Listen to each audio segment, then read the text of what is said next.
Very warm welcome to students. Today we will start a very new session and this is the first time, this is the topic which is directly enter your syllabus. और जो आप ये topic देख रहे हैं student, biomarker, ये MBBS के third year में इस सब्जेक्ट को पढ़ाया जाता है। मेडिसिनल केमिस्ट्री स्पेशली उस सब्जेक्ट में ये चैप्टर है बायोमार्कर। तो स्पेशली जो MBBS और एलोपैथी मेडिसिन के जो स्टूडेंट्स होते हैं उनको जब ये टॉपिक पढ़ाया जाता है तो फिर इस टॉपिक को जनरली जो हेल्थ सेगमेंट PSC में है, इसकी नीड जो है ये PSC एस्पिरेंट को क्यों पड़ी, या why biomarker are really important for the PCS students.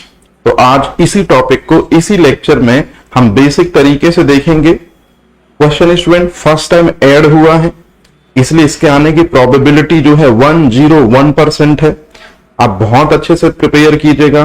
मैं एक एक छोटी छोटी चीज बताऊंगा जिससे आपको चीजें एकदम क्लियर रखनी है ना, मतलब आपको रिमेंबर करने में कोई प्रॉब्लम नहीं होगी। और सबसे इंपॉर्टेंट चीज है, बहुत इजी टॉपिक है, मैं बिल्कुल सिंपल वे में आपको एक्सप्लेन करा दूंगा, आपको लाइफ लॉन्ग रिमेंबर रहेगा। तो चलिए बिना देरी किए हुए हम स्टार्ट करते हैं बायोमार्कर की।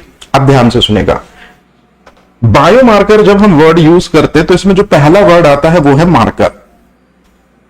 सही है कि पहला वर्ड बायो है।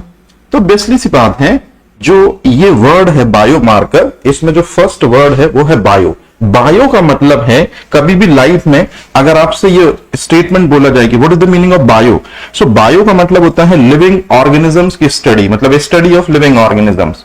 मतलब हमेशा आप ध्यान रखेंगे स्टूडेंट्स कि बायो का मतलब जब भी लाइफ में ये वर्ड यूज होगा, इसका मतलब है कि लिविंग ऑर्गेनिज्म की बात हो रही है, लिविंग एंटिटी की बात हो रही है, लिविंग ऑब्जेक्ट की बात हो रही है।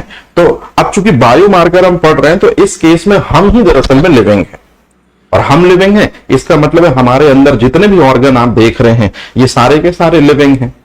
तो बायो का मतलब है स्टूडेंट्स लिविंग, और लिविंग का यहां पर मीनिंग मतलब जो है कि प्रेजेंट इनसाइड द बॉडी, हमारे बॉडी के इनसाइड में। मार्कर का मतलब होता है टू गिव द इंफॉर्मेशन, या ऐसे रिसोर्सेस जो हमको इंफॉर्मेशन देते हैं इनसाइड द ह्यूमन बॉडी। तो inside the body these are the indicators, या इनको जो आजकल जो एलोपैथी सेगमेंट है जिसमें सबसे ज्यादा ये यूज हो रहे हैं एलोपैथी में, मॉडर्न मेडिकेशन सिस्टम में, इन्हीं के लिए एलोपैथी एम वर्डिंग यूज करता है। यहां पहले एम का मतलब है स्टूडेंट मैजिकल, और दूसरे एम का मतलब होता है मैसेंजर। तो ये मैजिकल मैसेंजर हैं जो इनसाइड द बॉडी बहुत सी चीजों को आइडेंटिफाई कराने में हेल्प करते हैं। और सबसे ज्यादा आज के समय पे जो मॉडर्न मेडिसिन साइंस है एलोपैथी, और उसमें जो डॉक्टर्स हैं, याद रखिएगा specially for the allopathic doctor, तो ये डॉक्टर जो हैं ये बायोमार्कर को, जिसके लिए मैंने अभी एक वर्ड यूज किया था मैजिकल मैसेंजर, एलोपैथी इनको सीक्रेट मैसेंजर कहती है। अब क्यों सीक्रेट मैसेंजर कहती है हम इसको आगे क्लियर करेंगे। हालांकि आप ये चीज समझ लीजिए कि बायोमार्कर की हेल्प से जो डॉक्टर हैं वो अंडरस्टैंड कर पाते हैं, ट्रीट कर पाते हैं ये सबसे इंपॉर्टेंट चीज को, इसको डिसऑर्डर्स को। और ये जनरली जो डिसऑर्डर्स होते हैं, ये डिसऑर्डर्स जो हैं वो हमारे बॉडी में डिसीजेस होते हैं। So with the help of biomarker doctor diagnose, doctor detect, doctor analyse disease status या डिसऑर्डर्स स्टेटस। मतलब क्या है बायोमार्कर, अभी एक एक करके बताता हूं। सबसे पहले आप एक चीज समझ लीजिए, मीनिंग आपको एकदम क्लियर रखनी है कि what is the meaning of biomarker. और उससे भी इंपॉर्टेंट है कि एट अ मॉडर्न टाइम जो डॉक्टर्स हैं वो इसको यूज कर रहे हैं एज अ सीक्रेट मैसेंजर मानते हैं, जिसकी हेल्प से वो किसी भी डिसीज को ट्रैक करते हैं, किसी भी डिसीज को आइडेंटिफाई करते हैं। तो अब शुरू करते हैं स्टूडेंट स्टोरी यहां से। ये लाइन है जो आप देख रहे हैं स्टूडेंट, ये बहुत इंपॉर्टेंट लाइन है कि बायोमार्कर क्या है। डेफिनेशन हो गई, 2 मार्क्स में ये पूछी जा सकती है। अगर वो नहीं पूछी जाएगी तो ये जो लाइन लिखी है स्टूडेंट, ये बायोमार्कर का फंक्शन है। ये 2 मार्कर क्वेश्चन है जो सबसे स्ट्रॉन्ग है।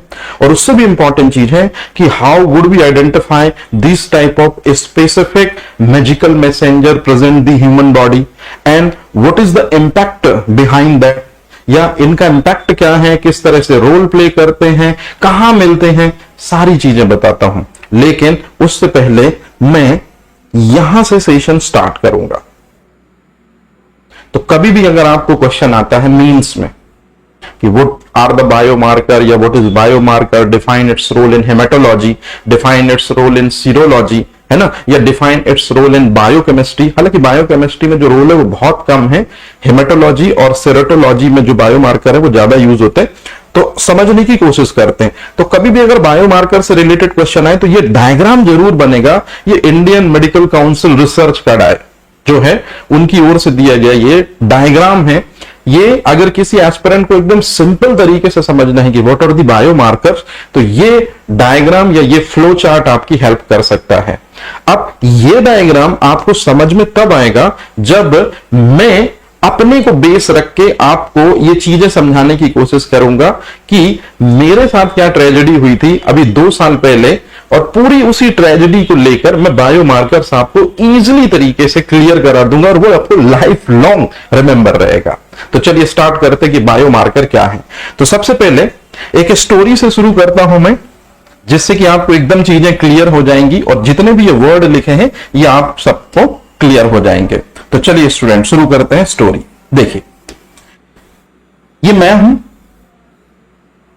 एक बार क्या हुआ कि मैं जबलपुर से हूं, आप लोगों को ये तो पता होगा। तो मैं जबलपुर पहुंचा अपने होम टाउन, और जैसे ही मैं घर पहुंचा तो थोड़ा सा अनकंफर्टेबल फील हुआ मेरे को, और सडनली जो है वो अनकंफर्टेबल इतना ज्यादा हो गया कि डॉक्टर्स के पास ले जाना पड़ा मेरे को। तो जो जनरल फिजिशियन थे, एमबीबीएस है, मैं उनके पास पहुंचा, मतलब हमारे जो घर वाले थे वो सब ले गए। अब जैसे ही ले गए मैंने उनको सिम्टम्स बताए, उन्होंने मुझे देखा तो उन्होंने कहा कि एक काम करिए, इसको ब्लड टेस्ट करा लीजिए, इसका यूरिन टेस्ट करा लीजिए। देखिए स्टूडेंट सब्जेक्ट स्टार्ट हो गया है, लेकिन मैं आपको फनी वे में बताऊंगा तो आपको चीजें हमेशा के लिए प्रिपेयर हो जाएंगी, क्योंकि फर्स्ट टाइम आप पढ़ रहे हैं, याद रखिएगा, है ना। स्टूल टेस्ट भी बोला, लेकिन मैंने कहा सर इन्हीं से कंफर्म हो जाएंगी चीजें, है ना। तो मैंने फिर उनको बताया कि सर मैं मेडिकल रिप्रेजेंटेटिव रह चुका हूं। तो उन्होंने कहा हाँ ठीक है, कोई दिक्कत नहीं है, इसी से हो जाएगा। अब देखिए तो ब्लड टेस्ट हुआ मेरा, यूरिन टेस्ट भी हुआ। तो कौन कौन से बायोलॉजिकल फ्लूइड लिए गए होंगे स्टूडेंट्स, अब इतना माइंड तो आपका चलता है। ये बायोलॉजिकल फ्लूइड लिया गया। बायोलॉजिकल फ्लूइड का मतलब है इनसाइड द बॉडी जो फ्लूइड होता है हमारे अंदर, है ना, जो लिक्विड होता है। तो ये 2 टाइप्स ऑफ लिक्विड लिए गए हैं। अब मैं आपको स्टोरी शुरू करता हूं यहां से। डॉक्टर ने मेरा ब्लड सैंपल लिया, यूरिन सैंपल लिया, और डॉक्टर ने बोला कि एक काम करिए, शाम को अभी कुछ मेडिसिन लिख दे रहा हूं, ORS लिखा, एक एंटीबायोटिक लिखा, एक प्रोटॉन पंप इनहिबिटर्स लिख दिया, है ना, जिसको आप पेंटोप्राजोल वगैरह बोलते हो। आजकल तो लेंसोप्राजोल ज्यादा बेहतर मॉलिक्यूल्स आ गया है। मेरे से पूछा कि इंटेस्टाइन में प्रॉब्लम तो नहीं होती, मैंने कहा नहीं सर, वो तो एकदम सडनली अभी प्रॉब्लम हो गई, है ना, अजीब सा अनकंफर्टेबल लगने लगा। और डॉक्टर ने कहा कि आप शाम को आना, जब रिपोर्ट मुझे मिल जाएंगी तो फिर मैं कंफर्म करूंगा। अब देखिए स्टूडेंट, जब मैं शाम को पहुंचता हूं डॉक्टर के पास तो मेरी रिपोर्ट में क्या क्या है और इस सब्जेक्ट का या इस टॉपिक का रिलेशन मेरी रिपोर्ट से कैसे आता है, समझिए। सबसे पहले जब मैं शाम को डॉक्टर के पास पहुंचा, उतने टाइम पर डॉक्टर ने मेरी रिपोर्ट देख ली थी। डॉक्टर ने मुझे कहा भैया, जनरली हमारे जबलपुर में यही वर्ड चलता है भैया, है ना। तो डॉक्टर ने कहा कि भैया आप जो हैं हाइपरथायरॉयडिज्म के पेशेंट हैं। मैंने कहा सर हाइपरथायरॉयडिज्म, अब मैं आपको आसानी से बताता हूं। हाइपरथायरॉयडिज्म का मतलब होता है ऐसी कंडीशन जब ब्लड में थायरोक्सिन हार्मोन, मतलब जिसको आप लोग T4 हार्मोन कहते हैं, टेट्रा आइडोथायरोनिन, और याद रखिएगा स्टूडेंट ये क्या है, ये हार्मोन है, तो शॉर्ट में मैंने HOR लिख दिया। ये है हार्मोन है और इसका एक्सेस है आपके ब्लड में, मतलब आपके बॉडी में। तो यदि थायराइड का एक्सेस होता है तो ये मेडिकल साइंस में एक खतरनाक कंडीशंस होती है, मतलब ये मेडिकल साइंस में एक डिसीज होती है जिसको कहते हैं हाइपरथायरॉयडिज्म। डॉक्टर ने बोला जैसे ही मैं पहुंचा, मुबारक हो बेटा, हाइपरथायरॉयडिज्म प्रॉब्लम है आपको। मैंने कहा सर कैसे? उन्होंने कहा T4 बढ़ा हुआ है। मैं तत्काल समझ गया कि T4 एक हार्मोन है, इसी ने इंडिकेट किया है या इसी ने बताया है मेरे बॉडी के अंदर कि मुझे ये प्रॉब्लम है। फिर मैंने डॉक्टर से पूछा कि सर और कोई प्रॉब्लम तो नहीं है? अब ध्यान से सुनिएगा, बहुत इंपॉर्टेंट चीज समझा रहा हूं। इस लेक्चर को यदि आप देख रहे हैं तो मिस मत कीजिएगा, बड़े आराम से इत्मीनान से देखिएगा। डॉक्टर ने कहा बेटा जिस पर्सन का T4 इंक्रीज होता है, तो T4 जो है वो कौन सी प्रॉब्लम कॉज करता है ये तो तुम्हें समझ में आ रहा है, लेकिन अकॉर्डिंग टू मेडिकल साइंस जिसका T4 एलिवेटेड होता है उसकी हार्ट बीट भी एलिवेटेड होती है। और हार्ट बीट एलिवेटेड होने का मतलब है कि तुम कार्डियक पेशेंट भी हो सकते हो, और इसके लिए तुमको कोलेस्ट्रॉल की जांच करानी होगी। मैंने कहा सर कैसी बात कर रहे हो? तो उन्होंने मेरे को समझाया, अच्छे से सुनना, कि जिस पर्सन का, अब ये यूनिक इंफॉर्मेशन ये सब काम आएंगी, जिस पर्सन का T4 इंक्रीज होता है उसकी जो हार्ट रेट होती है वो भी इंक्रीज होती है। और जिसकी हार्ट रेट इंक्रीज होती है जनरली उसका ब्लड प्रेशर भी एलिवेटेड होता है। और जिसका ब्लड प्रेशर एलिवेटेड होता है उसको एक प्रॉब्लम होती है जिसको हम कहते हैं हाइपरटेंशन, या आप उसे अभी तो हाई बीपी समझ सकते हैं। मतलब ध्यान से सुनिएगा, मेरे ब्लड में T4 का एक्सेस ये मिला रिपोर्ट में, तो डॉक्टर ने मेरे को कहा कि मुबारक हो नामदेव जी, आपको हाइपरथायरॉयडिज्म डिसीज है, मतलब ये प्रॉब्लम है, लेकिन T4 बड़े होने की वजह से आपकी ये चीज भी बढ़ी होगी, ये चीज भी उसी से रिलेटेड है, कनेक्ट है, कोलैबोरेट है। तो 100% आप जो है हाई ब्लड प्रेशर के भी पेशेंट हो सकते हो। इसके लिए आपको एक और जांच करनी होगी, कोलेस्ट्रॉल की। मैंने कहा सर ये तो आप जांच ही करा रहे हो। बोला जरूरी है भाई। और फाइनल में हुआ वही स्टूडेंट, जब मैंने कोलेस्ट्रॉल की जांच कराई तो आप बिलीव नहीं करेंगे, यहां से सब्जेक्ट शुरू हो चुका है स्टूडेंट्स। हाँ, अब कोलेस्ट्रॉल की जांच, मतलब ब्लड का सैंपल मैंने दिया था, है ना, उसी ब्लड के सैंपल में से अब उन्होंने कोलेस्ट्रॉल की जांच की तो पाया कि मेरा जो LDL है, LDL का मतलब है लो डेंसिटी लिपोप्रोटीन, लिपोप्रोटीन, इसी को हम बैड कोलेस्ट्रॉल भी कहते हैं। और ये CHL मतलब कोलेस्ट्रॉल स्टूडेंट, है ना। तो फाइनली जो ब्लड सैंपल मैंने मॉर्निंग में दिया था, डॉक्टर ने कहा कि भाई अपना आप CHL लेवल चेक करा लो, क्लोरोप्लास्ट नहीं है स्टूडेंट, ये कोलेस्ट्रॉल है ना, तो कोलेस्ट्रॉल चेक करा लो। तो फाइनल में उसी ब्लड सैंपल से, ब्लड से ही उन्होंने कोलेस्ट्रॉल लेवल जब चेक किया तो पाया कि मेरा जो ब्लड कोलेस्ट्रॉल लेवल है स्टूडेंट वो भी बहुत ज्यादा हाई है, बहुत ज्यादा हाई है। और फिर फाइनल में अगर LDL लेवल किसी पर्सन का हाई होता है तो फिर उसको ये प्रॉब्लम कहते हैं हाइपर कोलेस्ट्रोलीमिया। और हाइपर कोलेस्ट्रोलीमिया यदि है, मतलब ब्लड में कोलेस्ट्रॉल एक्सेस है, तो उसको हाइपर कोलेस्ट्रोलीमिया कहते हैं। तो जैसे ही डॉक्टर ने ये रिपोर्ट मेरी देखी कि यार तुम्हारे ब्लड में कोलेस्ट्रॉल का लेवल बहुत हाई है, मतलब तुमको हाइपर कोलेस्ट्रोलीमिया है, फिर डॉक्टर ने प्रेडिक्ट किया कि आने वाले समय में आप एथेरोस्क्लेरोसिस के पेशेंट होगे, क्योंकि ये जो एक्सेसिव बैड कोलेस्ट्रॉल है ये आपकी आर्टरी के इनर वॉल में डिपॉजिट होगा धीरे धीरे।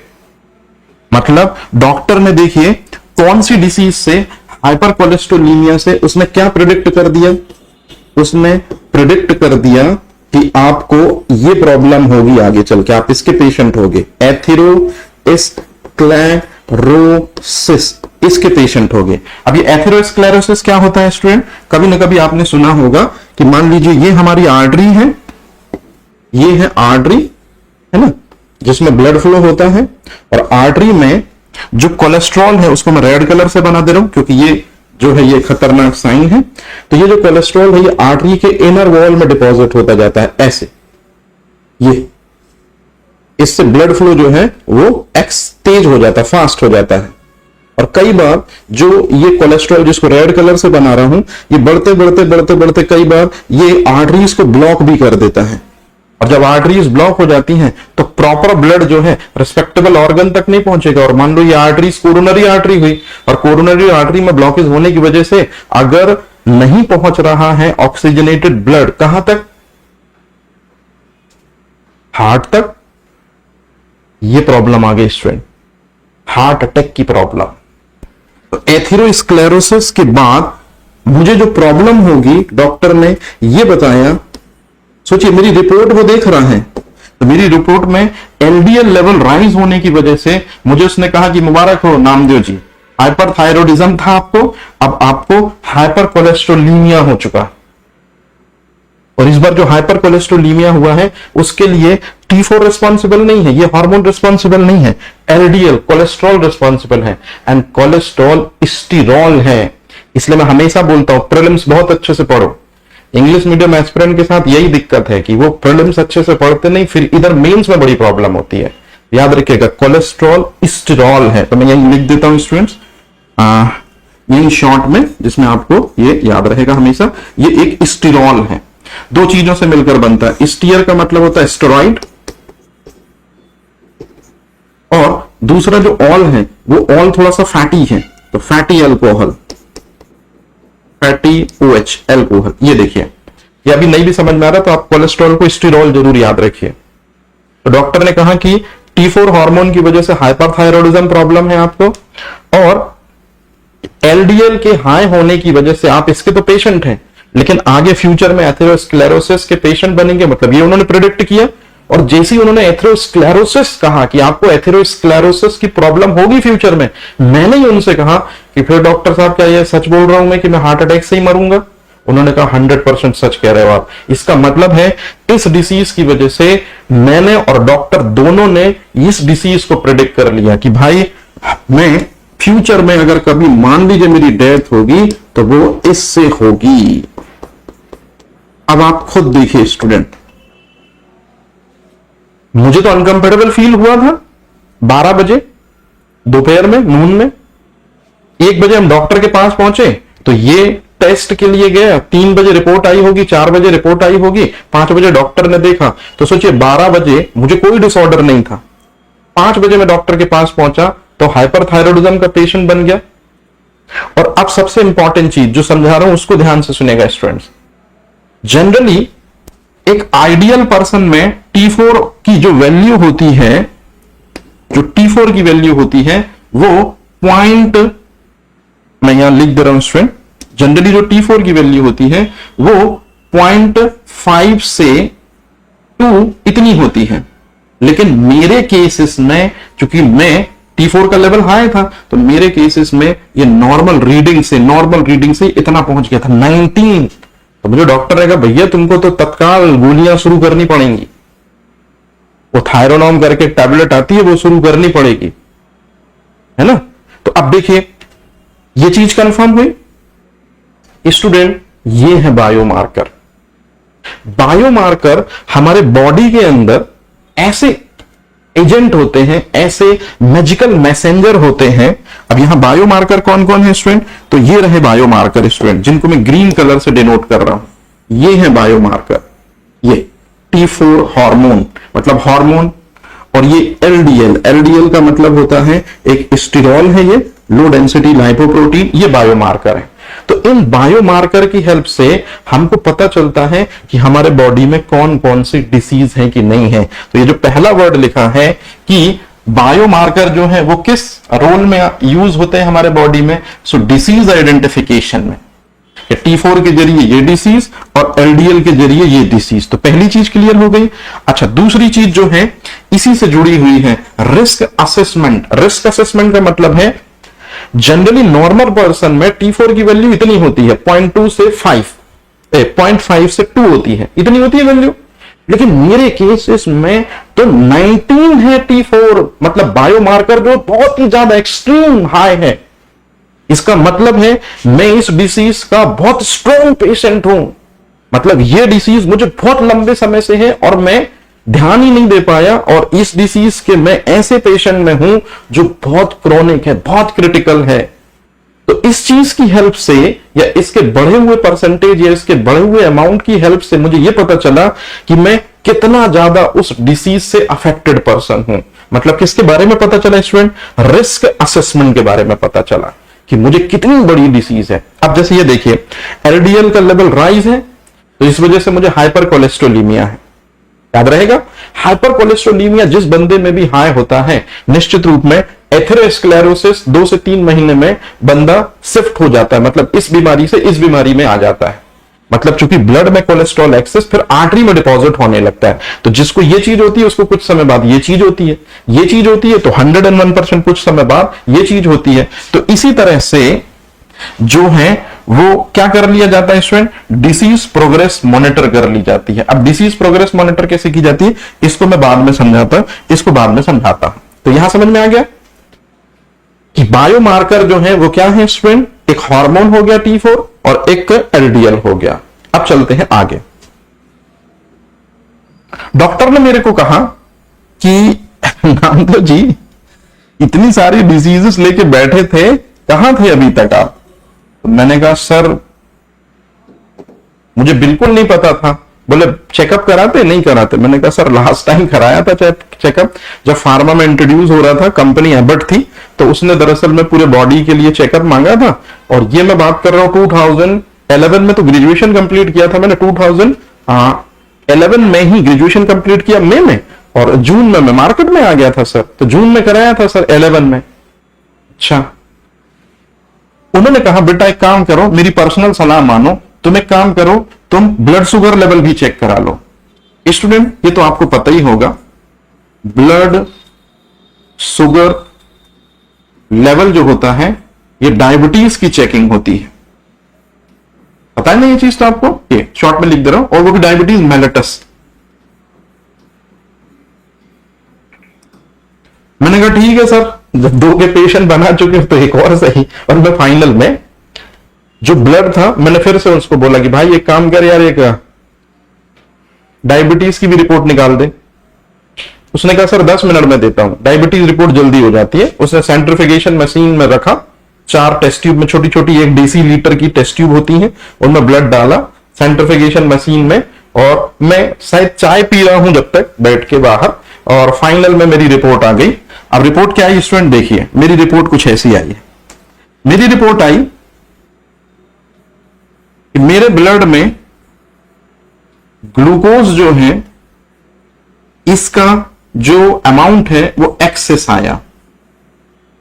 जनरली 2 टाइप से चलती हैं ये चीजें। यदि आप फास्टिंग करते हैं और तब ब्लड में ग्लूकोज लेवल चेक कराते हैं तो वो इतना अगर है 125 mg पर DL, इतने से यदि कम है तो आपको डायबिटीज नहीं है। लेकिन मेरे केस में स्टूडेंट ये हुआ था, मेरे केस में इतने से ज्यादा निकली। इसका मतलब है कि मैं इसका भी पेशेंट हो गया, मतलब मैं ये भी पॉजिटिव हो गया, है ना? पॉजिटिव हो गया। सॉरी मैं क्या लिख रहा हूं यार, हाँ मतलब ये मेलेटस है ना, ये मैं पॉजिटिव हो गया, ये डिसीज भी हो गई। मतलब मुझे बैठे डाले कौन सी डिसीज नहीं इसमें। हाइपरथायरॉयडिज्म का पेशेंट तो बन ही गया मैं 5 बजे। 6 बजे में हाइपर कोलेस्ट्रोलीमिया का पेशेंट बन गया, तो ये हाइपर और ये C फॉर कोलेस्ट्रोलीमिया। और 7 बजे जब मैं निकल रहा हूं तो उन्होंने कहा डायबिटीज और चेक करा लो, तो लो स्टूडेंट मैं डायबिटीज मेलेटस का पेशेंट भी हो गया। मतलब 12 बजे मुझे कुछ नहीं था और 7 बजे ये 3 डिसीजेस पे मैं आ गया। किसने प्रिडिक्ट की किसने? मेरे बॉडी के अंदर ये इंफॉर्मेशन दी कि मुझे डिसीजेस है। या आपको कभी भी अगर डिसीजेस होती है, याद करिए स्टूडेंट, जो आपके ब्लड में चीजें चेक की जाती हैं, जब डॉक्टर कभी ब्लड रिपोर्ट के लिए बोलता है तो वो दरअसल में ब्लड रिपोर्ट में क्या देखता है? दरअसल में डॉक्टर ब्लड रिपोर्ट में बायोमार्कर देखता है। तो जो आप अभी तक सुनते ना, RBC, WBC, platelet, fibrinogen, thrombocyte, HDL, HC, ये सब बायोमार्कर है स्टूडेंट। इन्हीं की हेल्प से या इनके एक लिमिटेड अमाउंट से एक्सेस या लैक होने की वजह से डॉक्टर डिसीज को प्रिडिक्ट कर देता है। जैसे मेरे केस में भी यही चीज हुई थी स्टूडेंट। अब ध्यान से सुनिएगा, जिस पर्सन का ग्लूकोज लेवल हाई होता है, और ग्लूकोज क्या है स्टूडेंट, याद करिए, तो आप लोगों ने कभी ना कभी ये चीज तो जरूर पढ़ी होगी, और ऑलरेडी ये तो पढ़ते ही हैं आप लोग कि ग्लूकोज दरअसल में कार्बोहाइड्रेट है, ग्लूकोज एक शुगर है। अरे हाँ या ना, याद रखिएगा। तो ग्लूकोज के हाई होने की वजह से, मतलब ये बायोमार्कर जब हाई होता है तो इसकी वजह से ऑटोमेटिकली इंसुलिन जो हार्मोन है उसका लेवल कम हो जाता है। मतलब यदि ग्लूकोज एक बायोमार्कर है स्टूडेंट, तो इंसुलिन हार्मोन भी बायोमार्कर है। तो एक बायोमार्कर इंक्रीज होने से दूसरा बायोमार्कर आपके बॉडी में कम हो जाता है। और अब सुनिए मुद्दे की चीज जो मुझे आपको बहुत अच्छे से सिखाना है। इंसुलिन हार्मोन जो है वो आपने कभी ना कभी पढ़ा होगा। एक डॉक्टर है, डॉक्टर फ्रेडरिक सेंगर, उन्होंने बताया था, सीजीपीएससी का क्वेश्चन है, इंसुलिन हार्मोन 51 एमिनो एसिड से मिलकर बनता है, इसलिए इंसुलिन हार्मोन को आज के समय पे हार्मोन ना बोलकर पेप्टाइड हार्मोन बोल रहे हैं, क्योंकि 51 अमीनो एसिड के बिटवीन में पेप्टाइड बॉन्ड होगा। और सबसे इंपॉर्टेंट चीज एक मेटल होगी स्टूडेंट जिसका नाम है जिंक, या मिनरल भी बोल सकते हैं या मेटल भी बोल सकते हैं, जो आपको बोलना हो। और जिंक जो होता है ये आपने पढ़ा होगा, ये इम्यूनिटी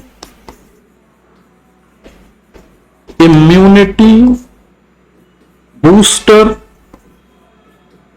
मिनरल होता है। अब ध्यान से सुनिएगा स्टूडेंट, ग्लूकोज लेवल हाई होने से डॉक्टर ने तत्काल कंफर्म कर लिया, जो चीज मैंने आपको सिखाई, कि इंसुलिन भी कम है यार इसके अंदर। तो सोचो, एक बायोमार्कर की हेल्प से दूसरा बायोमार्कर कई बार अटैच होता है, तो एक के बारे में इंफॉर्मेशन यदि हमको मिलती है तो दूसरे के बारे में भी हमको इंफॉर्मेशन इजीली मिल जाती है।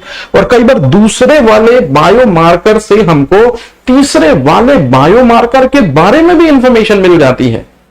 डॉक्टर ने तत्काल कहा कि इंसुलिन हार्मोन कम है, तो इंसुलिन हार्मोन जिनसे मिलकर बना होगा ये इंग्रेडिएंट भी कम होंगे। मतलब डॉक्टर ने फाइनली एक स्टेटमेंट बोल दिया स्टूडेंट कि भाई आपके बॉडी में जिंक की भी लैक है, और जिसके बॉडी में जिंक की लैक होती है उसकी इम्यूनिटी भी क्या होगी? लीजिए, वीक इम्यूनिटी है मेरी, डॉक्टर ने ऐसा बोल दिया स्टूडेंट, ये इम्यूनिटी वीक है मेरी। तो चौथी जो चीज मैं लेके जा रहा हूं, इम्यूनिटी वीक है। ये मैंने अपनी पूरी सच्चाई बता दी स्टूडेंट। 12 बजे मेरे को कोई डिसीज नहीं थी, 7 बजे जब मैं निकला वहां से हिला हुआ था, मैं बता नहीं सकता आपको मैं, ये कहानी थी मेरी। तो कहने का मतलब स्टूडेंट, अब बिल्कुल शुरू करते हैं हम अपना सेगमेंट। लेकिन अब आपने डिसीज तो सुन ली, अब डॉक्टर का ट्रीटमेंट भी तो सुनो कि डॉक्टर ने कैसे ट्रीटमेंट किया, तो आगे के ये पॉइंट आपको समझ में आएंगे। डॉक्टर ने कहा, ध्यान से सुनिएगा, अब मैं इसको अलग कर रहा हूं स्टूडेंट, ठीक है, ये स्क्रीनशॉट ले लेना क्योंकि इसमें डिलीट हो जाता है ये। अब हुआ ये स्टूडेंट डॉक्टर ने कहा कि हाँ भाई किसका इलाज शुरू करें।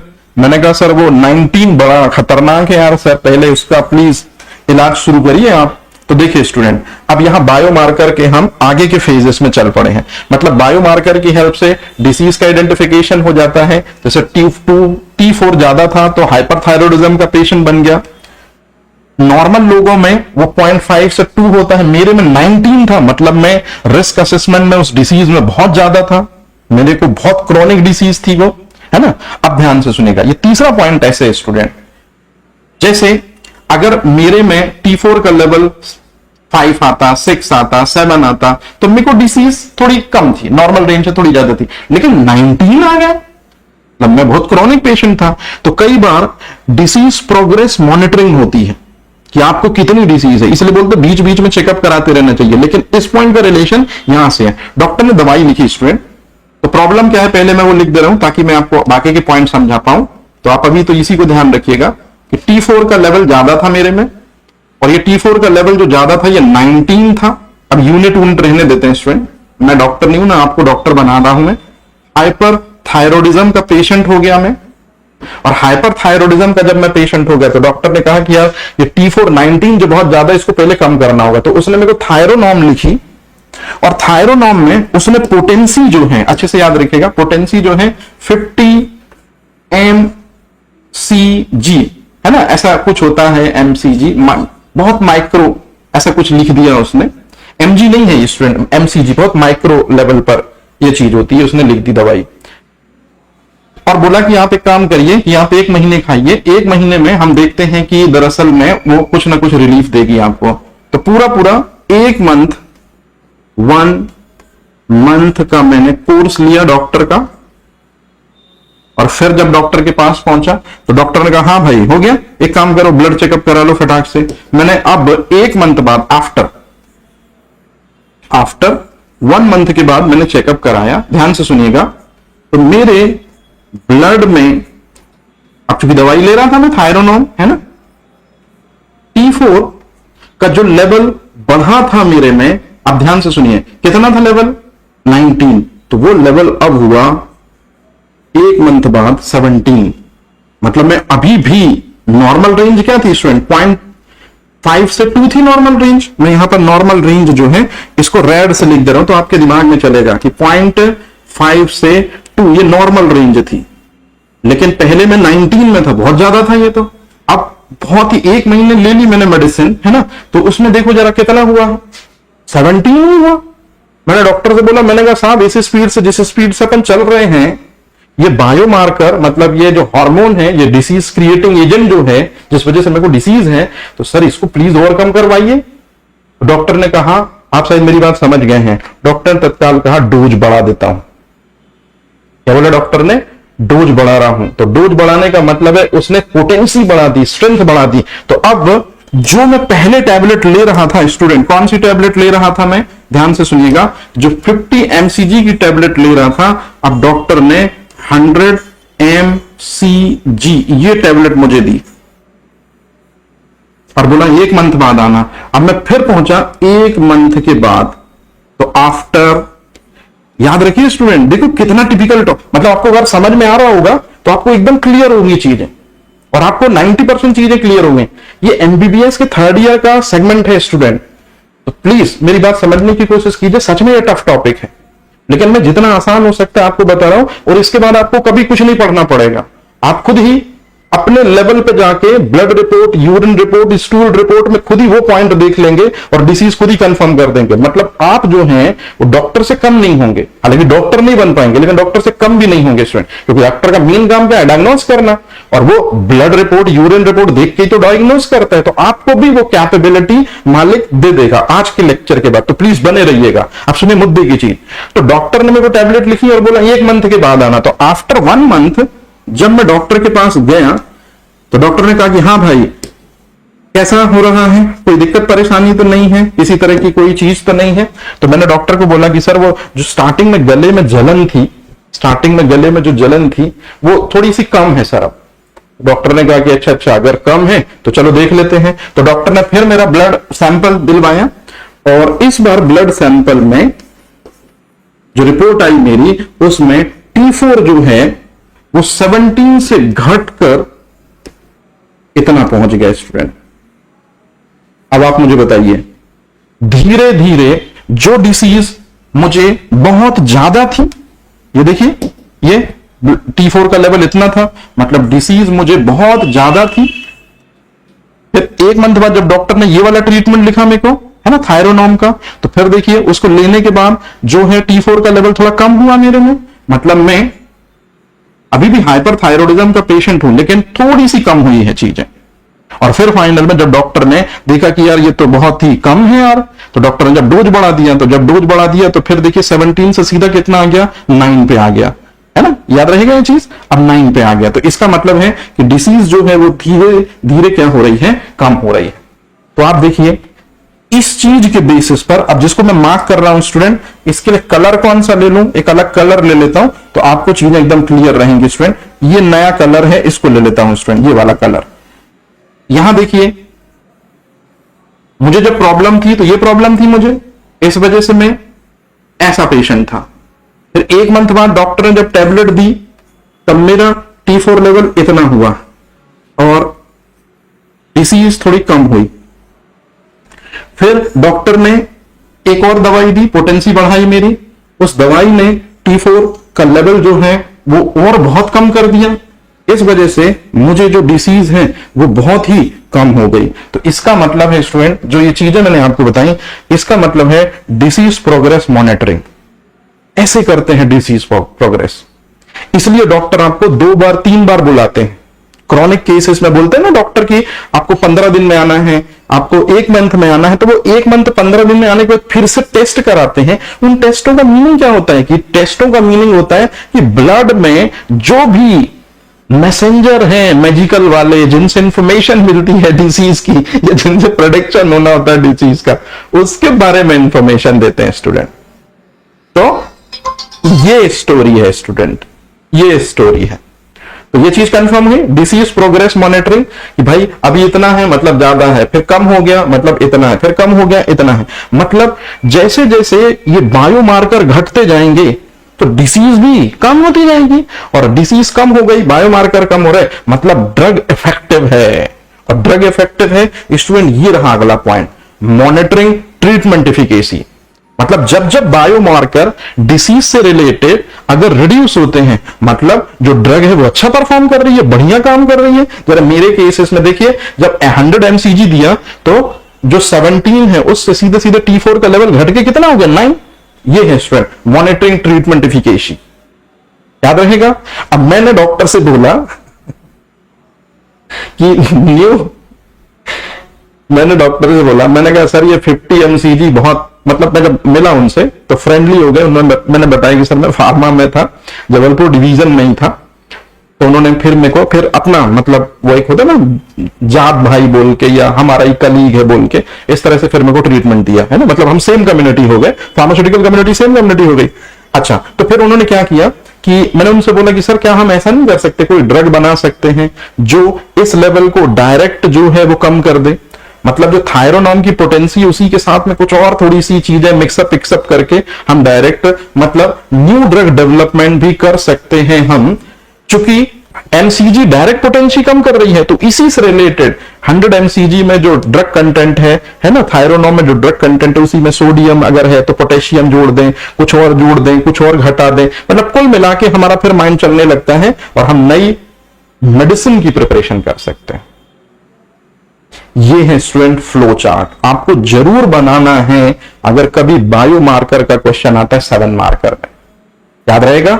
अब यदि आपको ये चीजें मेरी समझ में आ गई तो अब आपको पूरी चीजें एकदम ताश के पत्तों की तरह इजी एंड क्लीन समझ में आएंगे स्टूडेंट। तो चलिए शुरू करते हैं स्टोरी।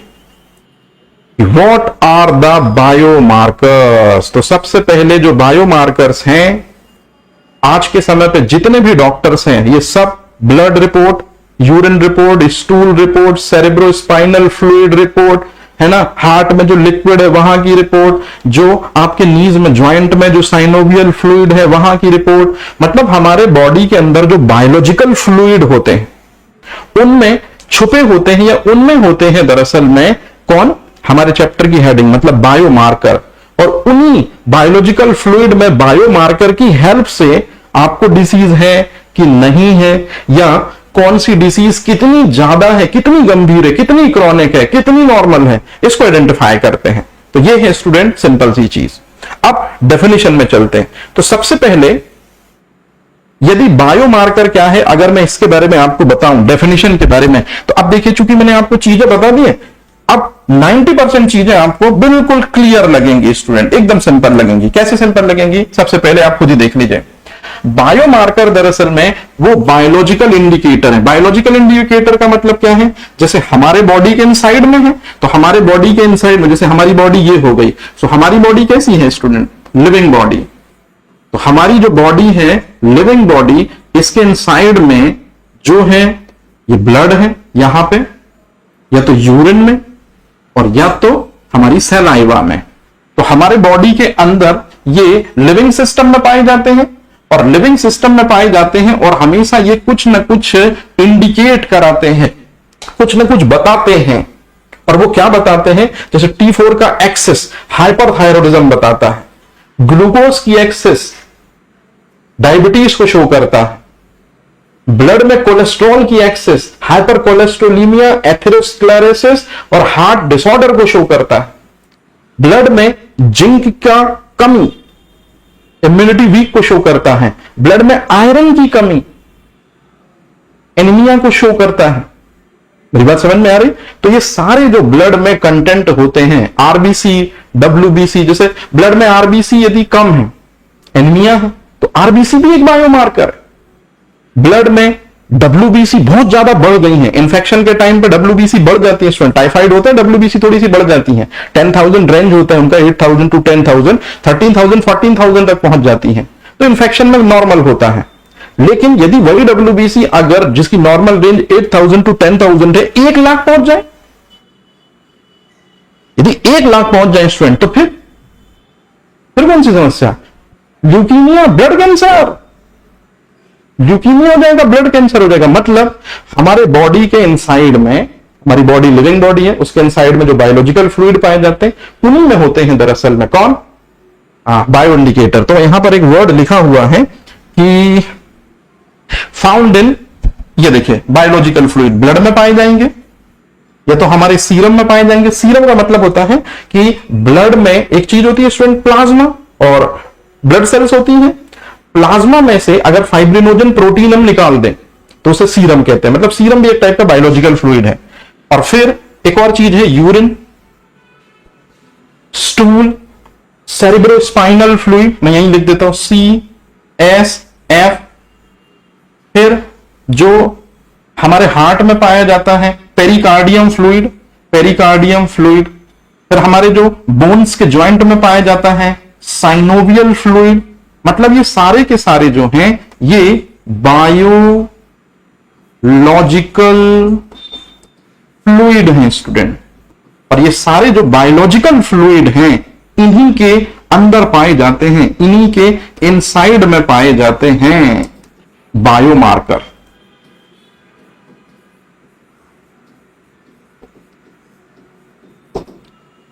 तो serum that provide important information about diseases. जैसे मैंने आपको अभी बताया था, क्या बताया था स्टूडेंट? मैंने आपको बताया कि मेरे ब्लड में T4 ज्यादा है, मतलब ये बायोलॉजिकल इंडिकेटर ज्यादा है, तो मुझे हाइपरथायरॉयडिज्म हो गया। मेरे ब्लड में ग्लूकोज का लेवल ज्यादा है, इसलिए मेरे को डायबिटीज हो गया। मेरे ब्लड में CHL लेवल ज्यादा है, कोलेस्ट्रॉल लेवल ज्यादा है, तो हाइपर कोलेस्ट्रोलीमिया हो गया। मतलब जो बायोलॉजिकल इंडिकेटर्स होते हैं, है ना, जो मैजिकल मैसेंजर होते हैं, बायोलॉजिकल इंडिकेटर्स की जगह आप चाहो तो MM भी लिख सकते हो। मैजिकल मैसेंजर जो होते हैं ये इंपॉर्टेंट इंफॉर्मेशन प्रोवाइड कराते हैं, लेकिन जो इंपॉर्टेंट इंफॉर्मेशन होती है वो किसकी होती है? या तो बॉडी हेल्दी है, अगर ये सब नॉर्मल होंगे तो बॉडी हेल्दी है, और अगर इनका एक्सेस होगा या लैक होगी तो मतलब आपको डिसीज है। मतलब कुल मिला के ये डिसीज और ओवरऑल हेल्थ के बारे में बताते हैं। ये चीज है स्टूडेंट, है ना। और इफिकेसी ऑफ ट्रीटमेंट, वही इफिकेसी ऑफ ट्रीटमेंट मतलब मेरे केसेस में डॉक्टर ने जब 50 mcg दी थी तो 19 से सिर्फ 17 ही हुआ था। फिर मैंने कहा साहब डोज बढ़ाओ यार, ऐसे में तो फिर 1-2 साल लग जाएंगे नॉर्मल आते हुए। तो डॉक्टर ने कहा ठीक है 100 mcg कर देता हूं। 100 mcg जैसे किया तो 17 से घट के वो 9 आ गया। तो कई बार बायोमार्कर जो हैं उनकी वजह से इफिकेसी भी जो है डिसीज की, है ना, और पोटेंसी भी जो डिसीज की है वो कहीं ना कहीं रिड्यूस होती दिखती है। तो स्टूडेंट ये है बायोलॉजिकल बायोमार्कर या बायोलॉजिकल मार्कर की डेफिनेशन। अब यदि कोई आपसे पूछे कि व्हाट इज द फंक्शन, तो फंक्शन जो है इन्हीं को ऐसे मैसेंजर्स बोलते हैं जो हमारे अंदर सीक्रेट होते हैं, छुपे हुए होते हैं, और इन्हीं मैसेंजर की हेल्प से हम डिसीज को डिटेक्ट करते हैं। जैसे डॉक्टर ने डिटेक्ट किया था कि नामदेव जी 12 बजे आपको कोई डिसीज नहीं थी, मुबारक हो, आपको 3 बजे हाइपरथायरॉयडिज्म हो गया। 5 बजे आप डायबिटीज के हाइपर कोलेस्ट्रोलीमिया के पेशेंट हो गए और 7 बजे निकलते निकलते उसने मेरे को क्या करा दिया था, डायबिटीज का पेशेंट बना दिया था, मतलब 3 डिसीजेस में पहुंचा दिया था। तो 3 डिसीजेस में डॉक्टर ने मुझे पहुंचाया कि मेरे इनसाइड में जो बायो इंडिकेटर थे उन्होंने बताया, तो बायो इंडिकेटर ने इंफॉर्मेशन दी ना स्टूडेंट। तो याद रखिएगा, बायो इंडिकेटर्स जो हैं ये किसी भी डिसीज को डिटेक्ट कराते हैं। और याद करिए, प्रेडिक्ट का मतलब क्या होता है, मेरे ब्लड में CHL लेवल राइज हुआ, मतलब मैं हाइपर कोलेस्ट्रोलीमिया का पेशेंट बना, डॉक्टर ने कह दिया कि 101% आप हार्ट अटैक से मरोगे। उसने कैसे प्रेडिक्ट कर दिया स्टूडेंट कि हार्ट अटैक से मरूंगा? मैंने आपको बताया था यह चीज कि जिसका CHL लेवल हाई होता है उसका एथेरोस्क्लेरोसिस डिसीज में नेक्स्ट स्टेज में पहुंचना कंपलसरी है। और जो एथेरोस्क्लेरोसिस डिसीज में पहुंच गया स्टूडेंट, इसका सीधा सा मतलब है कि उसकी डेथ हार्ट अटैक से होगी। तो सोचो, CHL लेवल एक्सेस को डॉक्टर ने फ्यूचर प्रेडिक्ट करके बोल दिया कि अगर मैं मरूंगा कभी तो हार्ट अटैक से मरूंगा। तो ये उसने क्या किया, बायोलॉजिकल एजेंट या बायोलॉजिकल जो मार्कर है उससे उसने और डिसीज को प्रेडिक्ट कर दिया। और सबसे इंपॉर्टेंट चीज है कि जब कभी डॉक्टर आपको 15-15 दिन, एक महीने में बुलाता है और ब्लड टेस्ट कराता है तो वो बायो मार्कर की मॉनिटरिंग चेक करता है कि बायो मार्कर की मॉनिटरिंग जो है वो कम हो रही कि नहीं हो रही है, बढ़ रही कि नहीं हो रही। मतलब बढ़ रही है तो दिक्कत है, घट रही तो दिक्कत है। कैसी होनी चाहिए, नॉर्मल होनी चाहिए। तो this is the function from bio marker. मतलब बायो मार्कर की हेल्प से, मैं हमेशा इसके लिए एक वर्ड यूज करता हूं स्टूडेंट,